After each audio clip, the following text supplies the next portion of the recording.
아, HBM도 놓쳤다. 뭐 엔비디아도 놓쳤다. 근데 안 오르는 주식들이 있단 말이에요. 장기 차트 보면은 쩔어 있는 주식들이 있어요. 주봉으로 보면 실적 대비 주가가 10배도 안 해. 이런 주식은 이 실적이 올라올 거 아니에요. 네.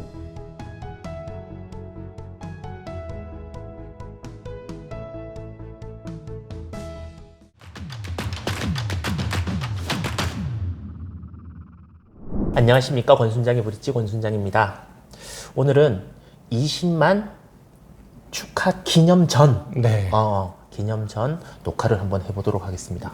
지금 정확하게 몇 명 정도 되신 거죠? 한 19만 8천? 9천? 9천에 가까운 8천? 9천에 가까운 8천. 네네. 곧 20만이 되겠네요.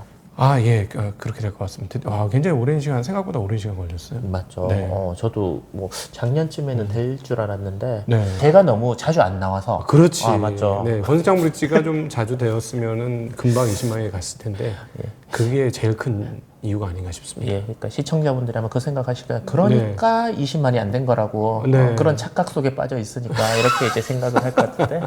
지금 증시 상황을 그러면 어떻게 보시는 거? 그냥 지루하게 네. 이 선에서 계속 뭐 2,700에서 2,500 사이를 왔다 갔다 하는 네. 그런 시장이 앞으로도 계속 될 거라고 생각하시나요? 지금 뭐 미국이 금리를 못 내리는 상황이니 한국이 뭐 내리겠습니까? 내려야 되는 경기 상황이긴 하지만 못 내리는 상황인 거고 또 내렸다가 자산 가격만 안 등하게 되면은 정치하시는 분들은 뭐 오히려 지지 기반을 잃어버릴 거고 이러다 보니까 되게 조심스러운 상황이고요. 네. 경제 정책을 펼치는 사람도 모두 그렇습니다. 근데 사실 엄밀하게 경기의 상황만 봐서는 미국보다 상황이 그렇게 썩 좋지 않기 때문에 금리를 낮춰야 되는데 미국 눈치 봐야 된다고 한국은행 총재께서 얘기하셨잖아요. 말씀하시더라고요. 그러니까 뭐 금리를 못 내리니까 경기는 좀 안 좋고 그러면 대표적으로 이제 극명하게 차이가 나는 게 회복되는 반도체 그리고 침체된 유통 이 두 가지를 비교해 보면 한국의 적나라한 모습을 지금 네. 볼 수가 있어요. 그러니까 세계의 수출을 잘할 수 있는 품목 중에 세계 경기가 일부 조금 회복이 되면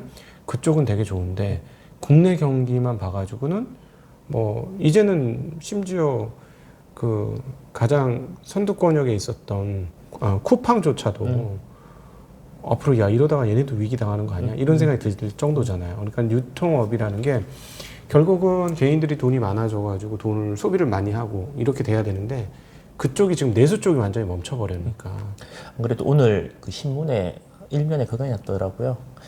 골프 금지.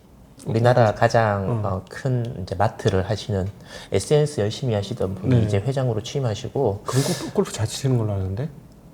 가장 큰 뭐 6성급 골프장도 가지고 있다라는. 네. 골프 근데 엄청 잘 치시는 걸로 골프 아는데? 치지 말라고 네. 회사 걸로 이제 치지 말라라고 뭐 그렇게 또 이야기하는 것 같더라고요. 네. 그거 보면서 어렵긴 어렵구나. 네. 근데 저런 거에서 과연 뭐 이익이나 이런 것들이 구조적으로 좋아질까 네. 이런 생각은 들긴 들더라고요. 이게 구조적인 측면이 좀 분명히 있는 게요. 저희가 이제 작년부터 이제 부동산 공부를 조금 더 심화해서 했잖아요. 저희 채널에서. 네. 그러면서 이제 제가 이제 부동산 시장의 자산 시장이라는 특성을 조금 간파를 하게 됐고, 성향이 그게 문제가 뭐냐면 이제 한국에서 이제 자산 중심의 부채 경제를 만들었는데 그걸 이제 부동산 중심으로 만들었단 말이죠. 네. 근데 부동산의 특징은 뭐냐면 안정적인 자산이라서 부채 활용도 레버리지를 쓸 수 있는 여력이 굉장히 커요. 그러니까 많은 사람들이 부채를 굉장히 많이 썼단 네. 말이죠. 근데 부채라는 건 공짜로 쓰는 경우가 없으니 이자 돈을 내야 되지. 네. 이 비용이 나가는데 그렇다면 소득 있는 사람은 거기에 비용을 대고 나면 소득 여력이 없어지는 거죠. 그러니까 당연히 돈 쓸 게 없는 거예요. 그러니까 수출 기업만 바라보게 되는 이유 중에 하나가 부채가 너무 많으니까 국내에서 돈을 쓸 수가 없고 내수 경기는 절대 안 돌아가고. 그러니까 저희 투자하는 사람들 입장에서도 내수에서도 정말 새롭게 뭐 장사하시는 분들 중에서도 경기 안 좋다고 다 못하는 게 아니라 잘하시는 분들 가끔씩 있잖아요. 그 어려운 상황에서도 뭐 그런 기업을 찾아낸다던가 아니면 이제 전반적인 수출 좋아지는 쪽으로 간다는 이게 되게 편중되게 하지 않으면 어려운. 그러니까 시장이 전반적으로 좋아져서 2020년 같이 전반적으로 좋아지면 운 좋은 사람은 뭐 100% 200% 나지만 운 나쁜 사람도 20-30% 네. 수익이 나는 시장인 거잖아요. 근데 그게 지금 굉장히 어렵기 때문에 투자하는 사람들 입장에서 어렵다. 이렇게 볼 수 있겠어요. 그러면 미국 경기가 지금 뭐 여러 가지 지표가 약간 혼재되어져 있는 측면도 분명히 있는데 좋다라는 의견이 이제 대다수고 네. 그리고 어떻게 보면 뭐 노랜딩이 아니라 갑자기 추락할 수 있는 뭐 그 정도의 지금으로서는 경기 하강이나 이런 것들을 찾기가 좀 어렵다라는 의견이 대다수더라고요. 그렇다 보면 정말 금리를 안 내리고 네. 올해를 지나가는 이런 일도 발생을 할 거라고 생각을 하십니까? 이 선거 눈치 분명히 볼 거거든요. 네. 예, 선거가 다가올 때까지 금리를 못 내리면 되게 금리 내리기 어려운 상황이 올 거예요. 한 번 정도는 당연히 내릴 것 같긴 한데 그 이상은 내리기가 힘든 상황이 와서 그렇게 되면 미국 경제도 속으로는 골병이 될 것 같습니다. 지금 뭐 나스닥 지수라든가 매그니피선트 세븐의 종목 상승률을 보면 어마무시하지만 러셀 2000 연초 대비로도 안 되거든요. 네네. 수익률이 한국보다 더 못해요. 그러니까 멍들고 있는 기업과 괜찮은 기업의 극명한 차이가 있고 그리고 한쪽에서는 계속 감원이나 이런 것들이 진행이 되어지고 있고 그다음 상업용 부동산은 계속 어려워지고 있고 금리 인상된 상황에서 떨어지지 않으니 한계 기업들은 계속 허덕거리고 있을 테고 그러니까 좋다가 한꺼번에 부러지는 상황들이 올 가능성이 있어 보여요. 우리 증시각도 TV 저희들끼리의 얘기니까 좀 편하게 얘기하면 지금 너무 좋지만 갑자기 끊긴다. 근데 이제 우리들이 반하는 건 좀 우리 좀 살려주고 끊겨라. 네, 그렇죠. 우리 좀 살려주고 끊겨야지. 우리 살지도 못한 상황에서 끊기면 우리 진짜 어떻게 하냐. 뭐 이런 고민이 있죠. 시장을 바라볼 때. 만약에 미국이 벌어지면 우리나라 주식시장은 더 크게 벌어질 테니까 다치더라도 미국이 네. 덜 다칠 수 있다. 예, 예. 라고 상당히 그 일리가 있죠. 예. 예, 일리가 있죠. 그렇다고 해서 고점이라고 생각되는데 들어갈 필요는 없는 거죠. 예, 그 일리는 있어요. 그러니까 만약에 부러진다고 할지라도 시간이 일정 수준 지나면 회복이 될 건데 문제는 뭐냐면 그 매그니피센트 세븐이라는 게 몇몇 종목은 약간 소비재 중심인데 네. 몇몇 종목은 기술주라고요. 테슬라가 전고점에 올까요? 꼭 고민해 보셔야 돼요. 자, 그럼 엔비디아는요 똑같은 기술주예요. 예, 그 고민을 하셔야 돼요. 예를 들어 애플은 소비재예요. 얘는 떨어지더라도 때가 되면 올라올 수 있어요. 근데 이제 물론 이제 중국의 그 세 번째 매출 지역인 중국이 어떻게 될 것이냐 이 문제가 있긴 있습니다. 있지만 결국 소비재, 뭐 소프트웨어, 뭐 이런 거 판매하면서 때가 되면 5년이든 10년이든 제자리 찾고 고점을 돌파할 가능성은 있어요. 그런 건 있지만 그렇지 않은 종목은 아무리 빅7이라고 할지라도 테슬라에서 봤듯이 그런 일이 또 벌어질 수 있다. 이거는 꼭 감안해야 된다.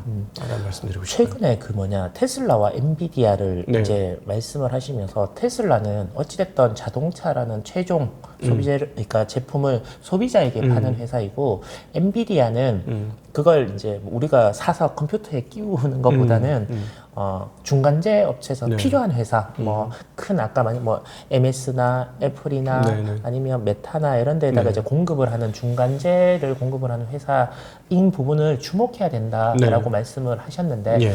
그걸 조금 더 상세하게 어떤 부분이 다른지 좀 네. 설명을 해주실 수 있겠습니까? 그러니까 지금 우리나라 소비 경기 하나도 안 좋은데 반도체 너무 좋다 그러잖아요. 네. 좋아지기 시작한다 그러잖아요. 그리고 오늘 뭐 실적을 발표했던 하이닉스 같은 경우는 영업이익 2.8조예요. 네.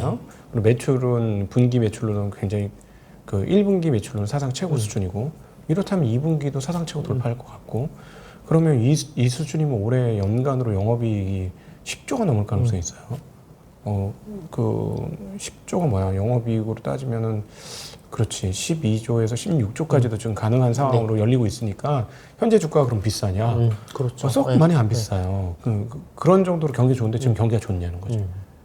경기 하나도 안 좋아요. 네.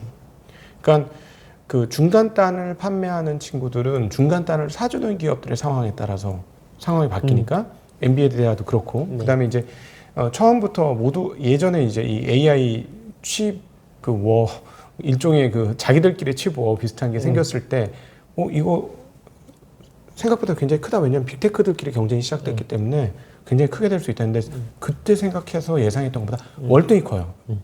이렇게 클 거라는 상상도 못했어요. 그러니까 그리고 이렇게 칩값이 비싸게 고공행진을 오랫동안 할 거라고 생각도 못했고 결국 이렇게까지 공급이 안 될 거라고도 생각을 못했어요.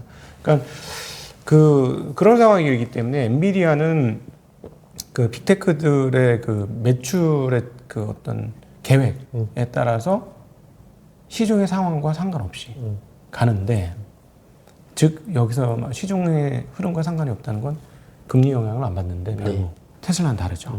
금리 영향이 그대로 노출돼 있죠. 그렇죠. 왜냐하면 최종 소비자이기 때문에 소비자가 직접 사는데 차값이 싸질 않고 차값이 꽤 비싸고 뭐 1억 원 내외 한국 돈으로 이런 다 차값이 다 그런 정도 가격이니 이걸 살려면 보조금 혜택이 엄청 나거나 그러면 아니면 금융이 비용이 얼마 안 들거나 이런 거죠. 내가 이 차를 몰아서 세이빙하는 돈으로 이자도 갚고 다 돼.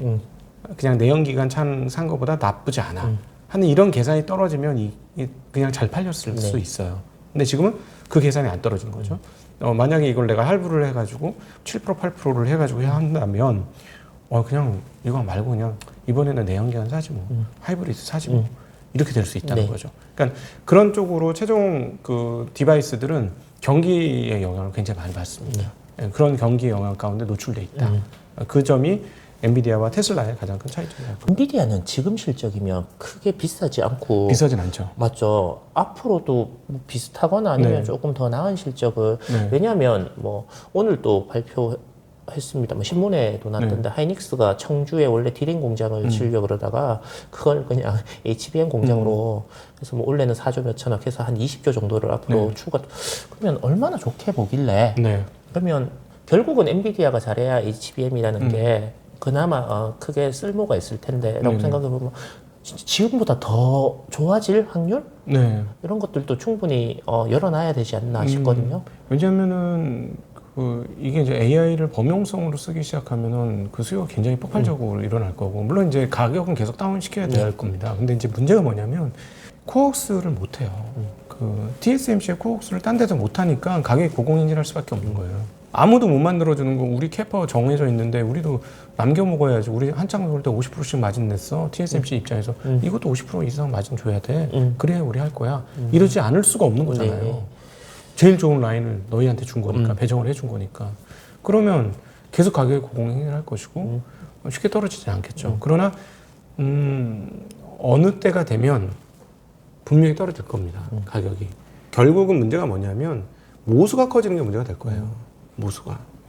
이렇게 큰데 여기서 어떻게 더 성장할 수 있느냐 하는 시점이 분명히 올 겁니다. 이미 이제 매출이 툭 하고 올랐죠. 이렇게 진짜 이러다가 툭 하고 올랐어요. 여기서 또 이렇게 한 2단계 툭 하고 올라가는 과정이 이제는 보이기 시작하거든요. 그럼 이게 꺾일 거란 얘기예요. 분명히. 네. 그러면 이제 그때에 이 주가에 대해서 어떻게 할 거냐. 그건 뭐 여전히 고민이죠. 그러니까 여전히 쌉니다만 갑자기 이익이 멈춰지거나 아니면 그 반도체의 항상 속성인 시간이 지나면 가격이 떨어진다는 개념을 감안해 봤을 때 마진율과 매출이 줄어들 때 어떻게 될 것이냐 하는 고민이 좀 있죠. 생각보다는 늦을 수도 있어요. 왜냐하면 그거를 이제 역으로 계산을 해보면 미국에 있는 기술 분석하신 연구소 쪽에서 온 것 같은데 HBM을 55단까지 만들 거라고 봐요. 네. 네. 그러면은 지금 8단이고 이제 12단 들어갈 거거든요. 그러면은 55단까지 진보가 된다면 진보의 연수가 1년에 50%씩 증가한다고 해도 55단까지 가려면은 시간이 최소 5년 정도 이상 걸릴 거 아닙니까? 그때까지 계속 확장된다는 얘기죠. 그리고 만약에 이제 사람들이 AI를 막 편하게 막 쓴다. 그러면 지금은 빅테크가 서버 단에서 클라우드 센터 만드는 것처럼 하지만 나중에 되면 우리나라의 대기업도 다 하나씩 끼워가지고 그렇게 하지 않겠느냐. 쉽게 얘기하면 요즘 뭐 챗봇 같은 거 하면 답답하지 않습니까? 답답하죠. 바보 멍청이들 이런 걸 왜 우리 보러 하라 그러지? 뭐할 정도로 되게 답답하잖아요. 그러니까 그런 거 싹 다 바뀌겠죠. 그런 거 바뀌고 그다음에 예를 들자면 이미 그 AI 아나운서 같은 거 생겼더라고요. 그 나레이션 해주는 간단한 거는 AI 아나운서한테 분명히 다 맡겨서 출연료 줄이려고 할 것이고 뭐 이런 흐름들은 계속 있을 거니까 이게 이제 보편화되면서 착착착착 퍼지겠죠. 그러니까 성장은 계속 할 것 같은데 성장률이 도대체 언제 눈에 띄게 꺾일 것이고 성장률이 꺾이는 순간이 주가 상승이 멈추는 상황이 아니겠냐. 그 다음부터는 이제 소위 말하는 산업적 주식으로 따지게 되면 PER 배수가 계속 뭐 한 30배 내외에서 움직일 수 있는 주식 되니까 그렇게 되면은 지금 애매하죠. 지금 그거 걱정을 해서 좀 떨어지는 게 아닌가 싶어요. 실적 발표 전에. 근데 오히려 제가 보기에는 테슬라하고 정 반대일 것 같은데 테슬라 뭐 실적 발표하고 나서 올랐습니다만 실적이 워낙 안 좋아서 결국은 이 실적을 사람들이 다시 회귀를 할 것 같고 엔비디아는 걱정을 하다가 실적 발표를 하면 안심을 하고 걱정을 하다가 실적 발표를 안심하고 하는 이 흐름들이 몇 분기 더 이어질 가능성이 있어 보여요. 네. 그러면 엔비디아를 예를 들어서 지금 비싸지만 뭐 네. 환전하기도 사실 좀 부담스러운 가격인데 그래도 뭐 달러가 있거나 네네. 뭐 미국 주식을 조금 사야 되겠다라고 하시는 분들은 엔비디아도 그러면 앞으로 계속 성장을 할 거니까 사놨다가 꺾이는 시점, 성장률이든 이익률이든 좀 꺾이는 시점에 팔더라도 네. 어느 정도의 수익은 얻을 수 있지 않겠냐라는 투자 아이디어를 가질 수는 있지 않을까요? 100% 먹을 수 있는 주식은 흔하고 흔한데 뭐 굳이 100% 먹을 수 없는 주식 가서 넣느냐는 거죠. 제 여기 입장에서. 댓글에 딱 달리죠. 흔하디 흔한 100%짜리 주식을 빨리 말해라. 아니 제가 이제 저희 이제 방송에서 계속 얘기해요. 그러니까 뭐냐면 HBM도 놓쳤다. 뭐 엔비디아도 놓쳤다. 근데 반도체 경기가 좋은. 그래서 저희가 이제 수출 동향을 계속 확인해 드리는 거잖아요. 그러니까 반도체 수출이 전년 동기 대비 한 40에서 50% 계속 증가한단 말이죠. 피크는 내년도 초가 될 것 같아요. 그럼 올해 상반기 중간이나 하반기 어디쯤에 주가 피크가 나오겠죠. 주가가 지금 사실에 먼저 올라 있는 주식들이 있다면 그건 아니죠. 근데 안 오른 주식들이 있단 말이에요. 장기 차트 보면은 쩔어 있는 주식들이 있어요. 주봉으로 보면. 근데 이 얘네들이 이제 숫자 딱 보시면은 와 이렇게 주가가 이렇게 떨어졌는데 그래 실적이 떨어졌구나. 근데 실적 대비 주가가 10배도 안 해. 이런 주식은 이 실적이 올라올 거 아니에요. 네네. 그 사업을 계속 하다 네. 보니까. 그럼 실적이 올라오면 지금 쩔어있던 게 옛날 가격 근처까지도 올라갈 수 있으니까 그것만 해도 100% 되는 주식이 있다면 그런 거 하시면 되죠. 우리나라 뭐 반도체, 많아요. 뭐 장비나 뭐 있어요. 소재 이런 회사를 말씀하시는 예, 거죠? 저희도 투자하고 있죠. 그런 쪽으로. 이미 뭐 한 30%씩 오르고 막 이런 주식들 있잖아요. 네. 그런 것들이 아마 그런 대상 중에 하나입니다. 보통 이제 요즘 뭐 외국인들이 안 들어오면 재미없다 네네. 뭐 이렇게 말씀을 많이 하시고 완전히 외국인들이 쥐락펴락하는 시장이다라고 말씀을 하시는데 그렇게 보면 주도주라는 게 뭐 작년에는 뭐 2차 전지 뭐 이렇게 아니면 뭐 국방에 관련된 네네네. 근데 지금은 그런 게 없고 하루 이거 올랐다가 그 다음날 저거 올랐다가 네. 이거 오르면 저거 떨어지고 뭐 이렇게 계속 순환도 아니고 딱 이거다 지금은 이게 대세다라고 하는 주식이 없는 것 같아요. 지금 미국이 반도체가 너무 빨리 올라서 그래요. 왜냐하면 이제 우리는 그 공백을 메우고 올라가야 되는데 네. 미국이 다 너무 많이 오르니까 이제 부담되니까 매도세가 있잖아요. 예. 그다음에 이제 숏도 있고 예. 그럼 걔네가 빠지면 외국인들이 그냥 팔아요. 파니까 한국은 뭐 실적은 뭐고 그냥 짤없이 떨어지는 거예요. 그러니까. 수급이 안 되니까 국내 수급이 그걸 못 받쳐주니까 그렇게 되니까 이렇게 되는데 근데 그 재미나게 이번 주에 어떤 일이 벌어졌냐면 크게 떨어지다가 외국인들이 조금 샀는데 많이 안 샀어요. 1조를 산 것도 아닌데 막 지수가 막 3%씩 올라. 개별 그 반도체 관련 주식들이. 이건 뭐냐면 매도 공백이 좀 생겼다는 느낌이 들었어요.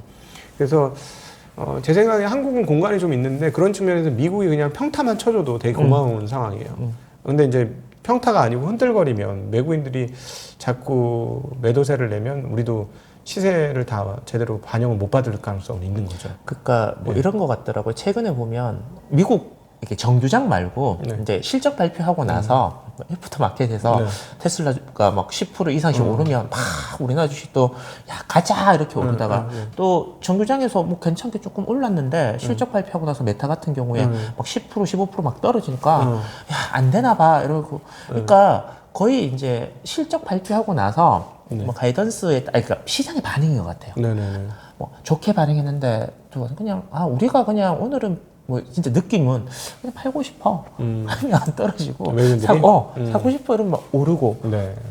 와, 외국인들도 뭐 미국 시장 근거에서 움직이는 친구들이 많으니까 그 영향을 그대로 받는 그래서 거죠. 와 이거는 투자라는 게 맞는 건가? 야 지금 단기간에 보면 이게 투자인가 그냥 뭐 미국 그러니까 심리에 따라서 왔다 갔다 하는 되게 힘없는 시장?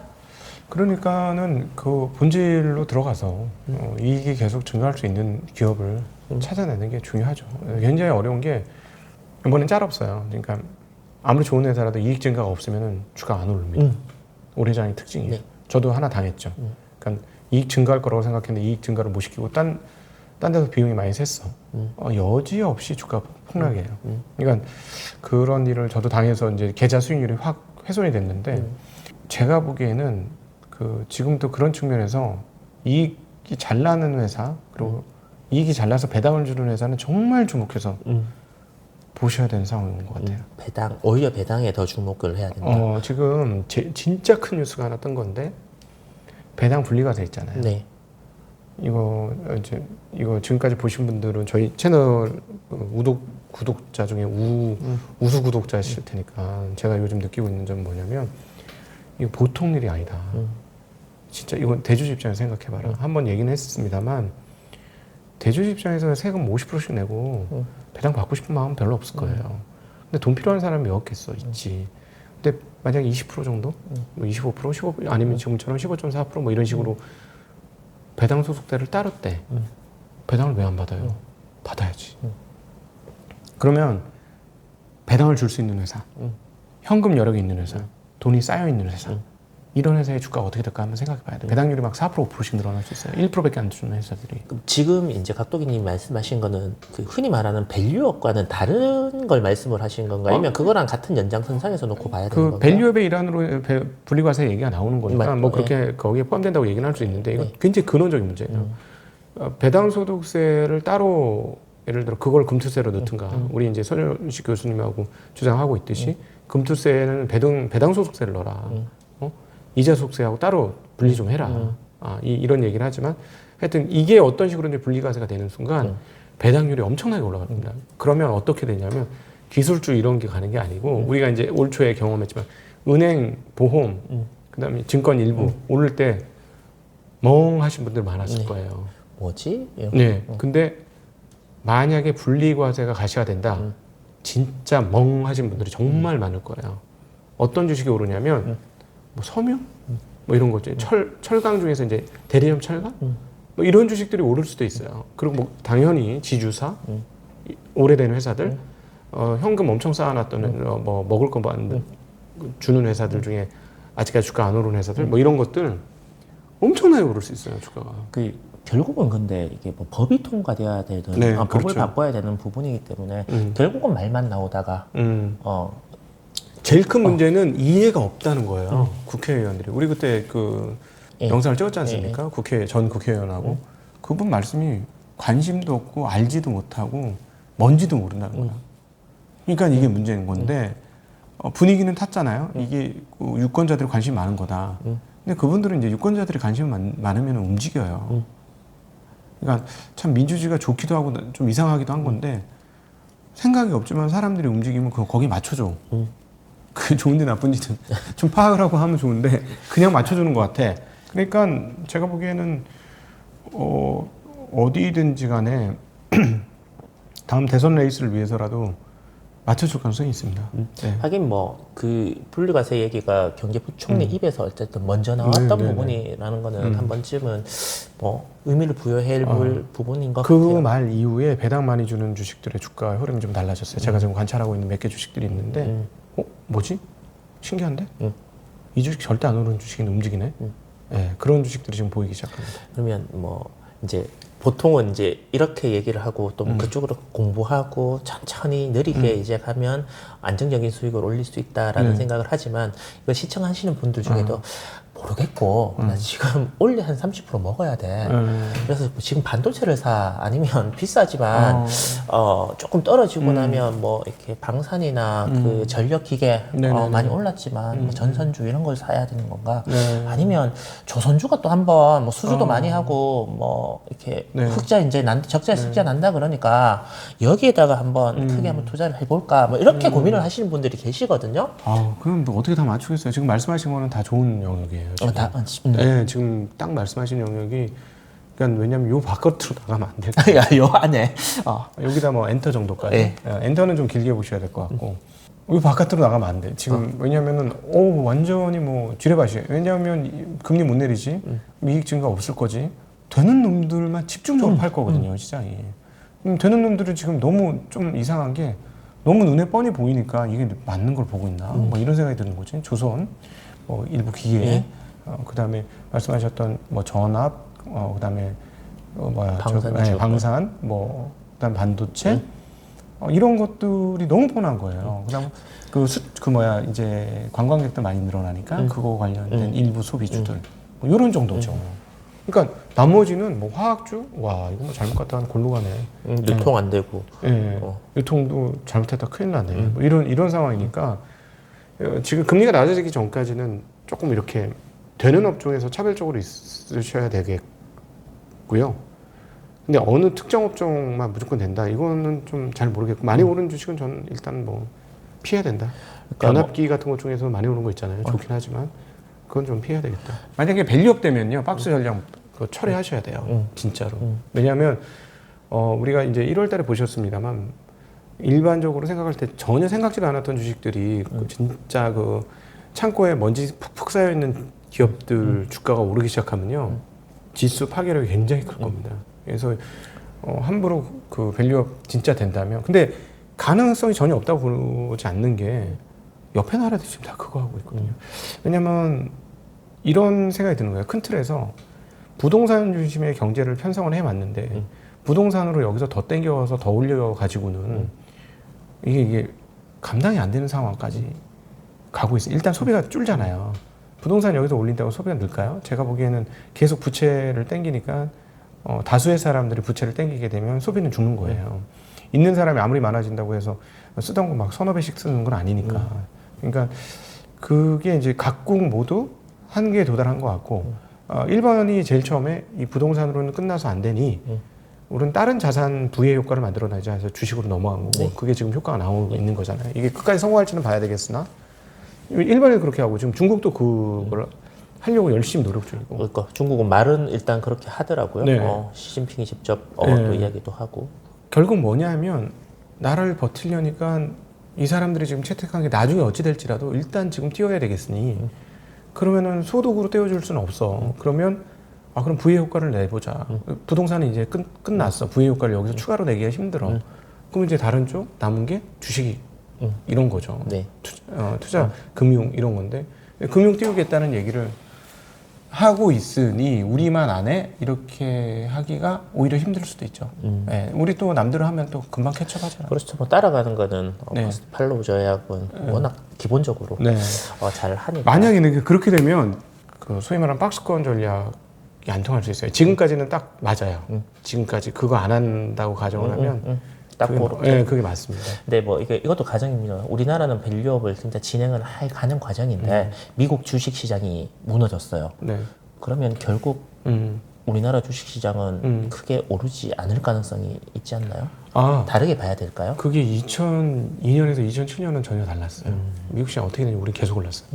네. 그게 일종의 첫 번째 밸류업이라고 봐요. 왜냐면은 그 전에 이제 80년대도 있었는데 저퍼 장세 뭐 이런 게 있었는데 그때가 이제 한국 경기가 그 IMF를 잘 거치면서 구조조정이 잘 되면서 저평가 기업들이 확연하게 눈에 확 띄었던 상황이고 총자산도 증가하던 상황이어서 주식시장이 정말 좋았거든요 그때. 지금 슈퍼게임은 다 그때 슈퍼게임 된 거니까. 만약에 밸류업 하면 그 시즌2가 나올 수 있어요.